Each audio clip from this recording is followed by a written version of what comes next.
Hello friends, नमस्कार, good evening, शुभ संध्या। एक बार फिर से आप सभी का हार्दिक स्वागत और हार्दिक अभिनंदन है। डीपीएसपी डायरेक्टिव प्रिंसिपल या कह लीजिए नीति निर्देशक तत्व है ना, जो कि एक स्वस्थ समाज के लिए आवश्यक होते हैं लेकिन अपरिहार्य नहीं होते हैं।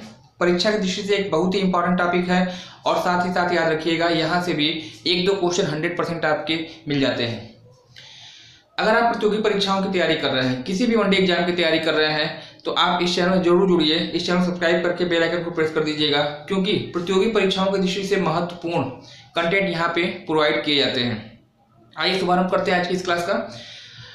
डायरेक्टिव प्रिंसिपल की अगर बात करें, नीति निर्देशक तत्वों की अगर बात करिएगा, तो यह भारतीय संविधान के भाग 4 में इनका उल्लेख है, अनुच्छेद 36 से लेके 51 तक। पहला प्रश्न तो आपसे यही पूछा जाता है कि भारतीय संविधान के किस भाग में नीति निर्देशक तत्वों का उल्लेख है, बताइएगा। भाग 4 में किन अनुच्छेदों के बीच में है? अनुच्छेद 36 से लेके 51 आपका उत्तर होगा।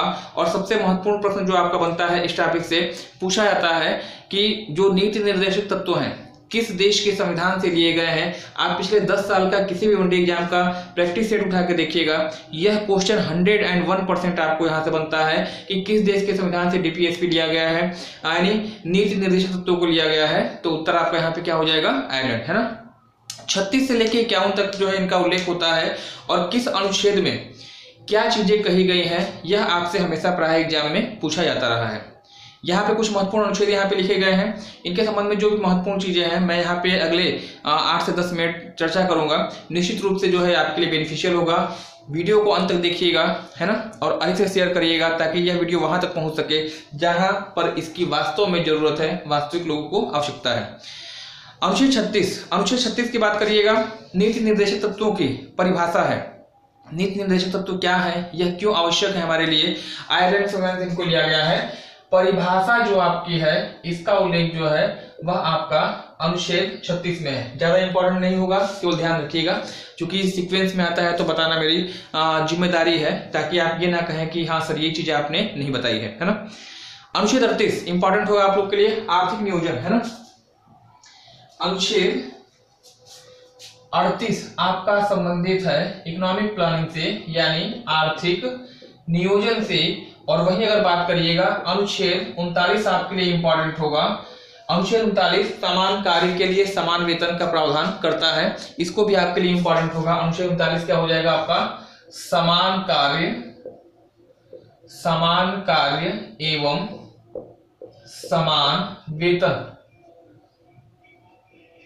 समान कार्य और समान वेतन का प्रावधान आपका अनुच्छेद 39 में। इसको मोस्ट इंपॉर्टेंट लेके चलिएगा, कई बार से एग्जाम में पूछा गया है। सबसे 36 से लेकर 51 के बीच में जो सबसे महत्वपूर्ण अनुच्छेद आपका होगा वह है आपका अनुच्छेद 40। अनुच्छेद 40 क्या निर्दिष्ट करता है? ग्राम पंचायतों का गठन,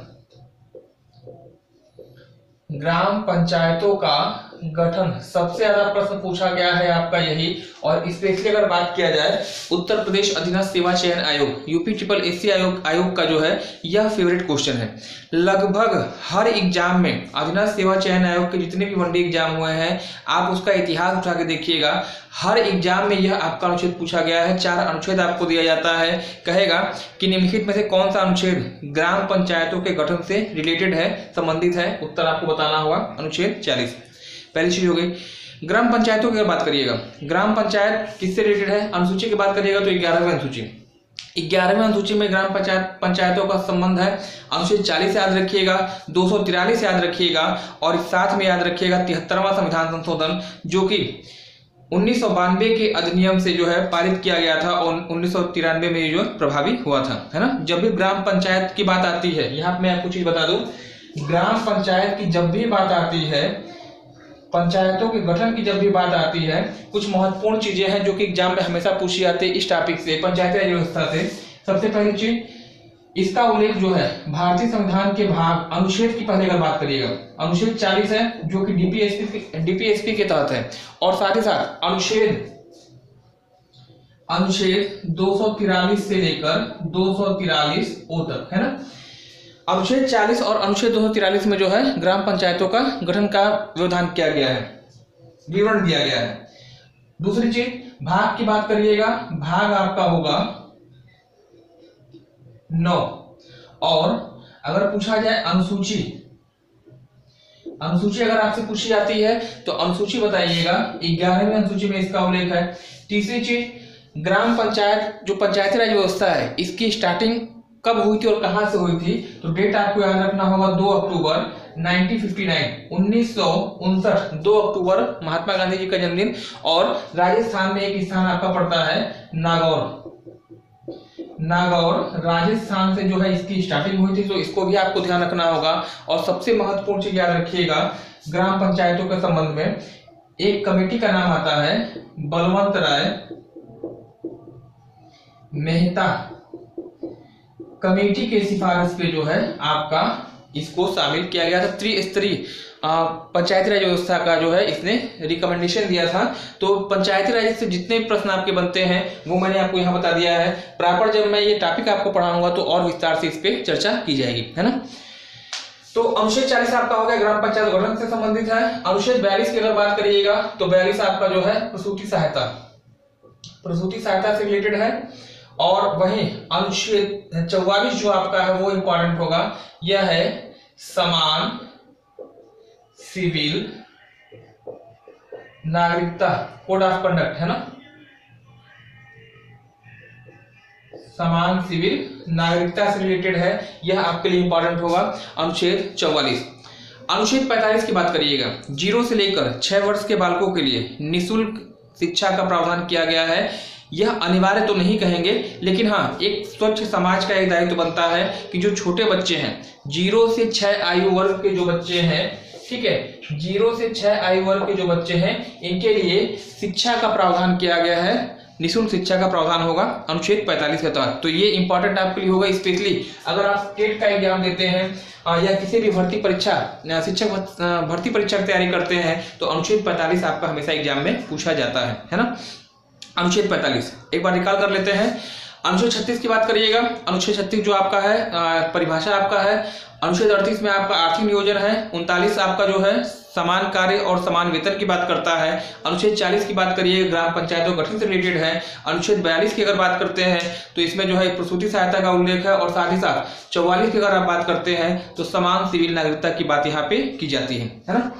अनुच्छेद 47 ये आपका जो है पोषाहार संबंधित है, पोषाहार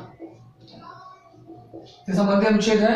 अनुच्छेद 48 और अनुच्छेद 48A दोनों में कंफ्यूजन ज्यादा होता है, इसलिए दोनों को अलग अलग ध्यान से रखिएगा। ज्यादा इंपॉर्टेंट दोनों में से कौन होगा, अनुच्छेद 48 होगा। 48A अनुच्छेद 48 की अगर बात करिएगा तो यह आपका जो है भूमि कृषि एवं पशुपालन से रिलेटेड है ना। कृषि एवं पशुपालन से रिलेटेड आपका अनुच्छेद है 48। और वहीं अगर 48A की बात करेगा, स्पेशली पर्यावरण से रिलेटेड जो क्वेश्चन आपके बनते हैं एनवायरमेंटल साइंस के, अनुच्छेद 48 से हमेशा पूछा आता है, इसको मोस्ट इंपॉर्टेंट लेके चलिएगा। और क्या है इसमें, तो इसमें ये कहा गया है आपका वन हो गया, वन्य जीव हो गया, झील, ठीक है ना, वन्य जीव और वन्य जीव संरक्षण आपका हो गया, और साथ ही पर्यावरण संरक्षण आपका हो गया। अनुच्छेद 48A आपका क्या हो जाएगा, यहाँ पे राइट हो जाएगा। तो इसको भी आपको ध्यान रखिएगा। अनुच्छेद 48 आपके लिए इंपॉर्टेंट होगा।